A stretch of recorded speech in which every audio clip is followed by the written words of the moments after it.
They offer $40,000 to buy me out. But my historic building proves their $35 million development violates preservation law. I'm Margaret Hayes, 59-year-old owner of Hayes Books and Coffee in Charleston, South Carolina. Building from 1887, original brick walls, tin ceiling tiles, heart pine floors that creak, sell used paperbacks for $3, pour drip coffee for $2, host book club every Thursday. 6 months ago, developer buys entire block except my corner. The Admiral's Quarter, 8 stories, 62 units starting at $740,000. Rooftop terrace, concierge service. The offer comes Wednesday. Developer Richard Kozlowski saying my outdated bookstore hurts property values, offering $40,000 for immediate sale with 60-day closing. I check my deed and find National Register of Historic Places designation from 2003 as Sullivan Hayes Building, contributing structure to Charleston Historic District. I pull their permits and discover building height at 94 feet, when Charleston Historic Preservation requires 45-foot limit within 150 feet of designated structures,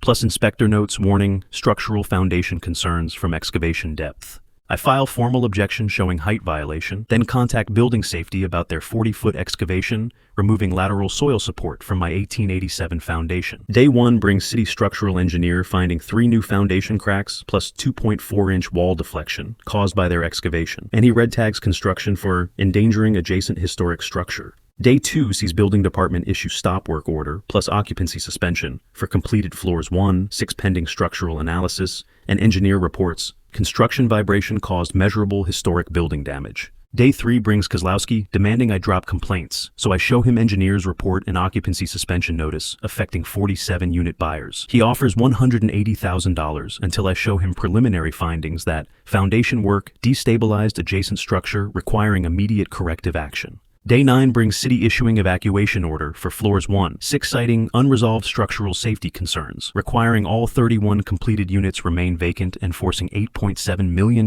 in buyer deposit refunds. Day 14 sees building department denying any occupancy until developer submits $840,000 structural remediation, including underpinning my foundation, restoring masonry, installing vibration monitoring, plus redesigning floors 7, 8 to meet height limit. Day 28 brings Kozlowski with investors because construction loan entered default with 0 occupied units generating revenue and timeline pushed 22 months. New settlement, $680,000 for structural damage, permanent covenant protecting my building, $95,000 foundation restoration, plus deed restriction, requiring my written approval for any construction within 200 feet. They offered me $40,000 to disappear. Now they paid me $680,000. Their building sits completely evacuated with 62 empty luxury units and the 1887 bookstore. They tried to erase controls whether their $35 million project ever opens.